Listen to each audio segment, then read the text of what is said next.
Thank you very much for introduction. Thank you very much for so kind and nice invitation. I'm very grateful for this invitation and the generous hospitality. It is worth emphasizing that among the many scholarly events devoted to a Polish anniversary, this is perhaps the one and only academic conference to have been organized abroad, not in Poland but abroad.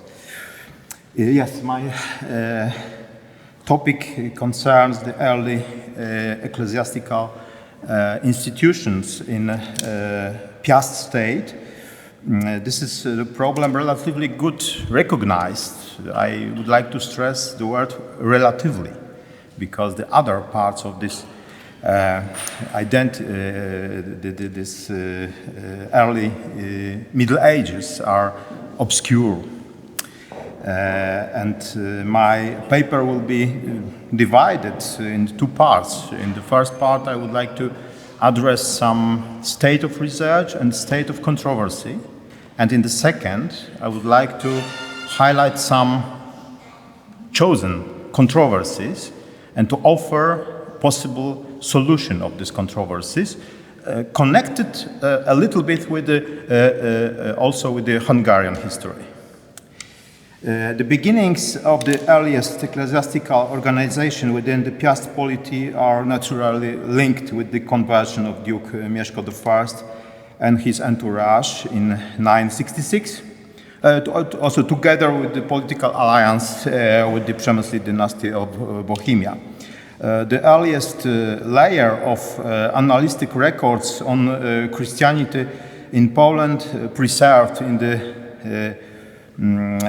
the annals, what modern scholarship was styled at Annales Poloniae de Perditi, concerns the year 966. Of course, it refers to baptism of Mieszko I, and almost immediately in 968, the establishing of the first bishopric in Poland. The older view that Christianity in Poland must have had specifically Czech roots now appears unsustainable. It owed more to the ideological determination to deny German influence than to the surviving evidence. The Przemysl state, in any case, possessed no bishopric in its own before 976. It seems far more likely that the burden of creating ecclesiastical structures in Poland rested on the clergy coming from the German Reich and probably in the first instance from Saxony. It is a matter of record that the earliest Polish bishopric was founded a few years earlier than in Prague, and in all probability in connection with Otto the Great organization of the new archiepiscopal province of Magdeburg. There is broad agreement that the seat of the bishopric was Poznań, one of the two main Piast strongholds in Greater Poland. Thietmar of Merseburg explicitly locates the first Polish bishop there, and archaeological remains of the earliest stone cathedral dedicated to St. Peter, whose architectural form shows distinct affinities with Saxon architecture, ecclesiastical architecture at the same time, confirm this impression. Also, the name of the first bishop, Jordan, is likewise known to us, however, not his origin, unfortunately. Polish annalistic traditions here coincides with the Thietmar statements that Jordan, their first, I quote here, their first bishop toiled much among them, diligently encouraging them by word and deed to the worship of the heavenly vineyard. The original character of this bishopric is further indicated by the terminology employed in subsequent centuries. Down to the 12th century, its incumbents are still regularly described as episcopi Poloniae. A separate and still contested issue concerns the status of the first Polish bishop, Jordan. He has long been described either as a missionary bishop or as a holding of an exempt position directly subordinate to the papacy and outside metropolitan control.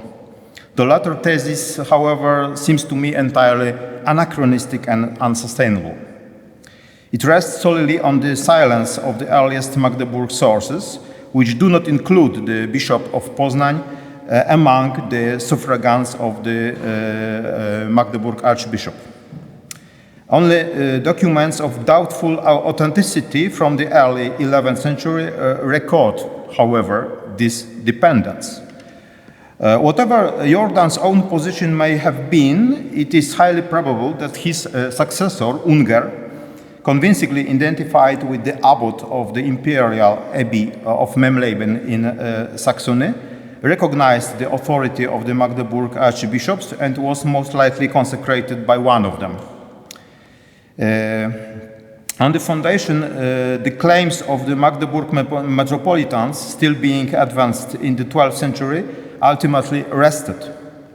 Thietmar notice of Unger's death in 1012 in the 30th year of his episcopate places the beginning of his pontificate in 982. Of course, the years 997 and 2000 proved decisive for the ecclesiastical structure in Poland. The sequence of events was set in motion, of course, by the martyrdom of Bishop Adalbert of Prague in Prussia and his almost immediate canonization by the Pope. The presence of his relics, purchased by Bolesław the Brave and deposited in the church of St Mary at Gniezno, provided the ideological foundation for the creation of the new ecclesiastical province. Its establishment was determined by the Roman Synod of 999, at which Radim, the half-brother of the new saint and his companion in mission, was consecrated as archbishop by Pope Sylvester II. Ironically, this is the only explicit reference to the consecration of the Polish archbishop until the case of Henry of Kitlitz in 1199. At the Roman Synod, Radim, called also Gaudentius, it's a simple translation of the Slavic name Radim, appeared with the unusual title Archiepiscopus Sancti Adalberti.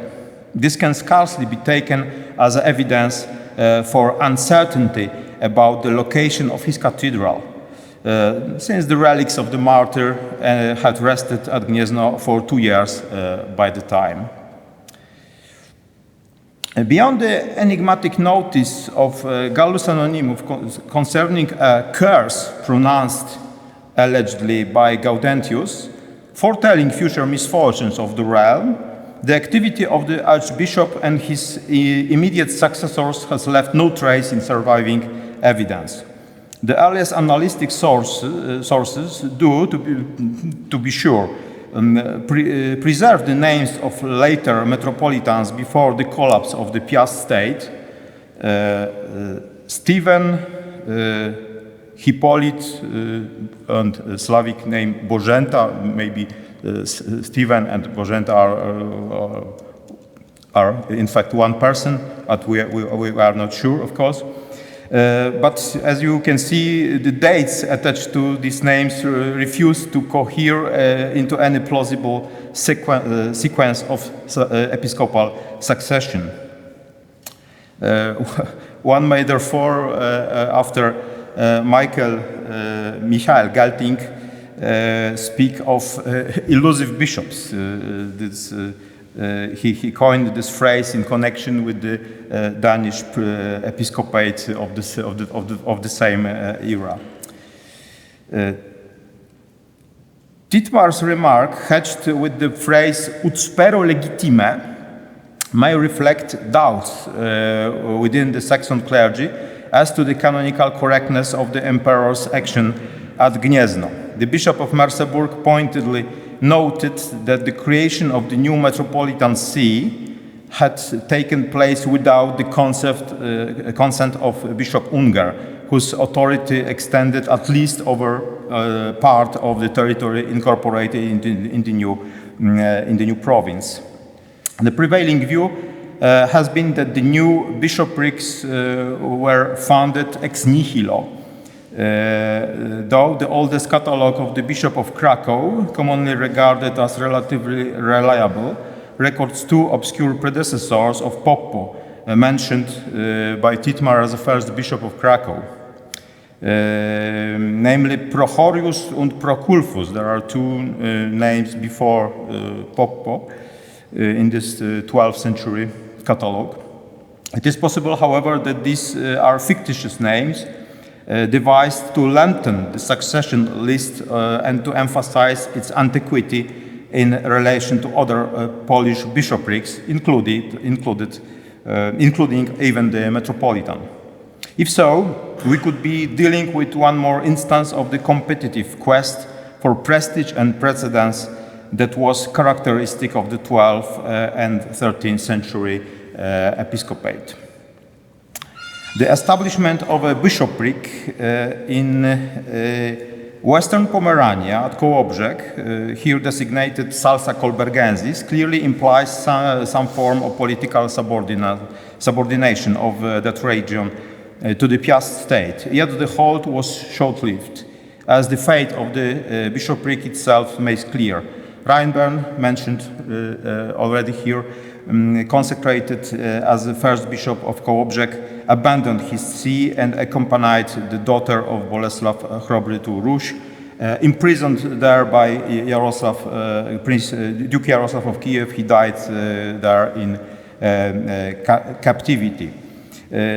But for the period we discuss, we also have no any traces of functioning, in fact, to other bishoprics established in Gniezno in the year 1000, the bishoprics in Wrocław and Krakow. In medieval tradition, beginning with Gallus Anonymus, Bolesław Chrobry was remembered as the founder of bishoprics. Yet, paradoxically, it is precisely Gallus who, in the lengthy account of the Gniezno meeting, omitted any mention of not only his role, but also even about the very fact of the foundation of metropolitan see and bishoprics. All our knowledge of the ecclesiastical agreements made in Gniezno, it must be stressed here, derives exclusively from Thietmar of Merseburg.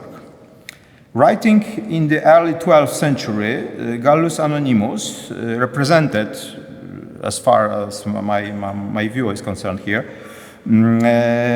represented a completely different conception of the origins of the archbishopric. Placing at its very beginning St Adalbert himself, but not as a saint in his relics, but as a acting bishop, first metropolitan, in fact. Gallus gave expression to this view only in passing, as if with the awareness that it was only a historiographical fiction created at the turn of the 11th and 12th century, maybe serving a variety of purposes within the Gniezno clerical milieu in his time.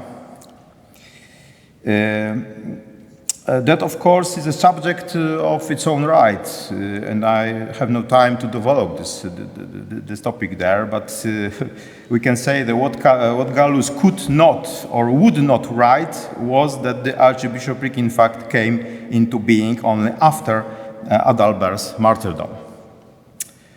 The principal founder of the new province was, of course, the Emperor Otto III himself. But Bolesław's participation, not least in the material endowment of the bishoprics, was indispensable. On this, however, we know very little. Older scholarships tended to assume that the bishops were supported by a fiscal tithe diverted from the ruler's revenue. This is a rationalizing simplification in my opinion. It ignores the fact that the collection of a general tithe from the population in the context of the Carolingian and Ottonian church and Ottonian and Carolingian ecclesiastical legislation also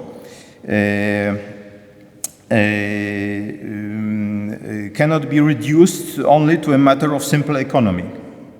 It was also an element of Christian moral obligation, the neglect of which incurred canonical penalties and could indeed be enforced, the sanction for this could be enforced by royal authority.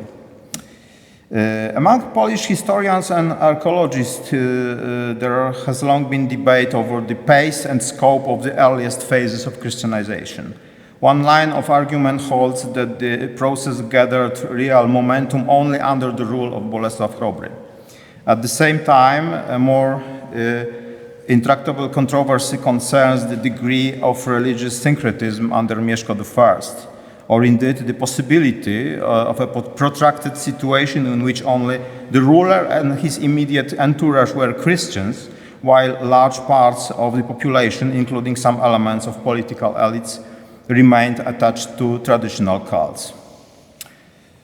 But if, as seems likely, the Carolingian conception of ruler and church, charged alike with the maintenance of the divine order on earth and the securing of the subject's eternal salvation, as Andrzej Pleszczyński has mentioned here a few minutes ago, was received in Central Europe around the turn of the 10th and 11th century, then the toleration of paganism in any more institutionalized or politically significant form was scarcely possible.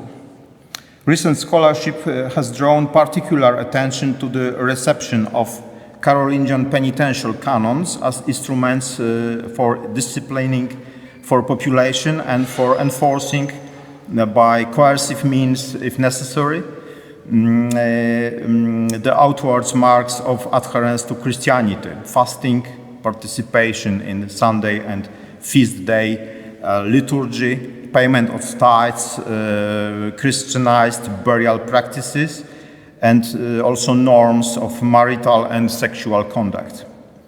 Roman Michałowski has taken Thietmar's notorious report of teeth being knocked out of those who broke the fast as evidence of such canonical legislation under Bolesław the Brave. He also added the remark on the prolongation of the feast in Poland as some mark of new Christian identity of Poles.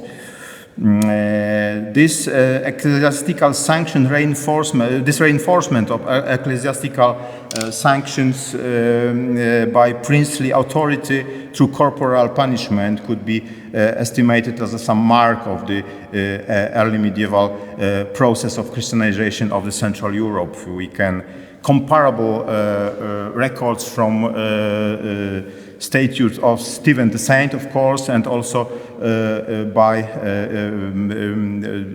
decrees issued by Czech Prince Rzetisław I. According to the same source, I mean Thietmar, the ruler himself was not exempt from this penalty practice. He frequently consulted penitential canons in assessing his own sins and is said to have performed the penance imposed upon him. The inner working of the earliest ecclesiastical institutions are, for obvious reasons, beyond our reach. Yet the first episcopal churches must have been accompanied by at least a rudimentary form of communitarian life of clergy, vita communis. Thietmar, for example, refers to Unger, the second bishop of Poznań, as pastor poznaniensis cenobi. This is more plausibly to be understood as a community of canons than as a monastic convent. I would radically question the widespread thesis in Polish scholarship that the earliest cathedral chapters had a monastic character.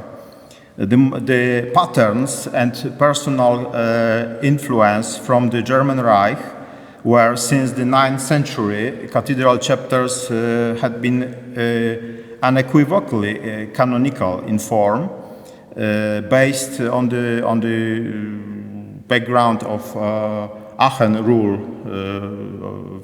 from 816, is, as I think, most instructive also as from a comparatistic point of view, also for the Polish realities. Let's take, for example, two German bishoprics established at the early 11th century, Merseburg and Bamberg. Their manuscripts of the Aachen rule survive, donated by the Emperor Henry II, and the communities of canons quite early acquired property of their own, along with a measure of autonomy vis-à-vis their bishops. By way of conclusion, it is worth turning to the second part of my paper to show a few selected points of controversy, which, though ostensibly concerned with the reign of Bolesław the Brave, serve above all to illustrate the difficulties involved in using Gallus Anonymus account, written a century later, to reconstruct the realities of the first quarter of the 11th century. The first case concerns two metropolis in Poland under Bolesław Brave. One of the historical puzzles arising from Gallus' account is his assertion that there were two ecclesiastical provinces in Poland under Bolesław Brave. Scholars have offered various explanations, some of them belonging more to the realm of fantasy than to any real knowledge of ecclesiastical organization in the 10th and 11th century. For example, for the idea that the second metropolis was of Slavonic rite. The more plausibly explanation lies, I would argue, in the chronicler's narrative strategy. His text shows a remarkably detailed acquaintance with the Hungarian affairs. It was demonstrated by Daniel Bagi, for example. And it can hardly be accidental that by his own time there were already two archbishoprics in Hungary, in Esztergom and Kalocsa. It may seem natural, therefore, to project the notion that the truly powerful and vast kingdom should contain more than one metropolitan see inside. The second Polish archbishopric, in other words, is best understood as the chronicler's own amplification, simply. And the second case concerns the problem of episcopal investiture in Poland. In his description of the consequences of the Gniezno meeting, Gallus Anonymus also ascribed to Bolesław Brave prerogatives over the national church, which he claimed had been granted by the emperor and then confirmed by Pope Sylvester II. Polish scholarship has generally taken this passage at face value, construing it as evidence that the rulers of Poland from then on held the right to establish bishoprics, to select bishops, and to confer investiture on them. The only point to which doubts have usually been raised concerned the papal confirmation. Since the papacy at the beginning of the 11th century showed no real interest in the question of lay investiture.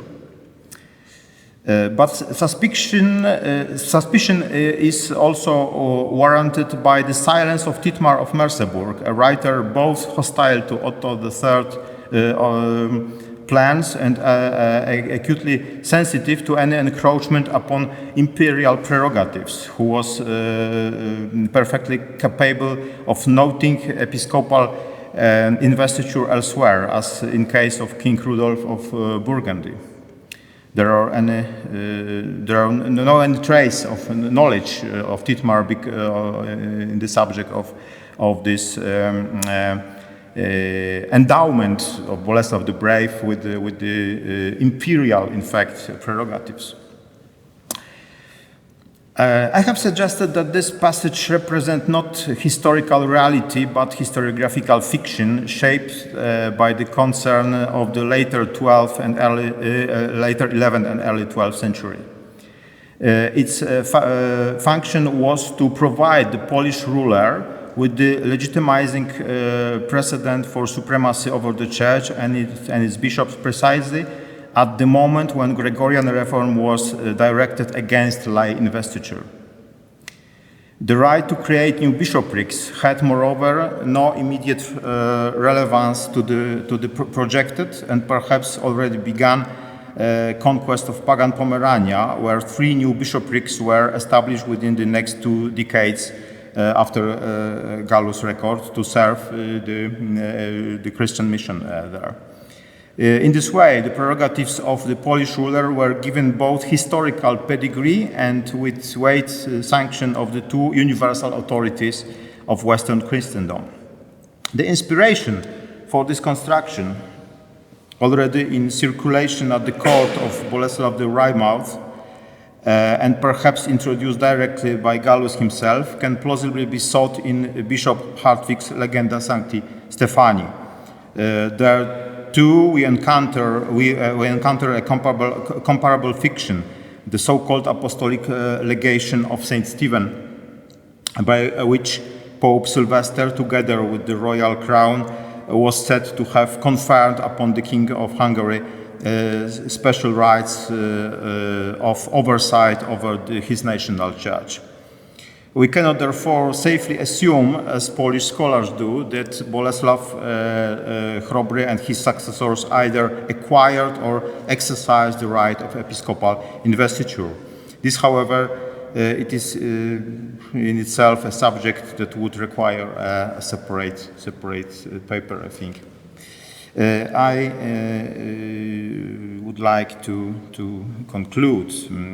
Social crisis of the Piast monarchy, catalyzed by dynastic conflict and the military failures of King Mieszko II, led to at least a partial collapse of royal authority and with it, of course, of ecclesiastical organization.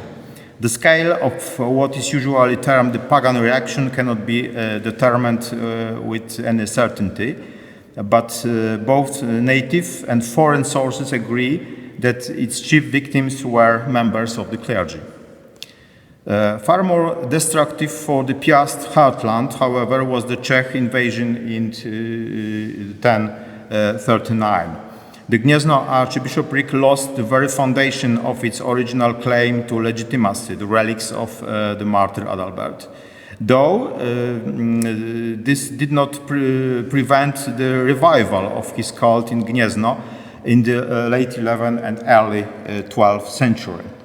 In the second half of the 11th century, the Polish bishoprics were restored and significantly in their previous locations. What vanished from memory was only the ephemeral See of Kołobrzeg. After the conquest and Christianization of Pomerania in the 12th century, no attempt was made to revive it, despite the town's, Kołobrzeg commercial and political importance. The ecclesiastical structure, however, established under Bolesław Chrobry, thus proved in the end resilient to crisis and durable. Its further expansion with new bishoprics taking place at the turn of the 11th and 12th century. Thank you very much for your attention.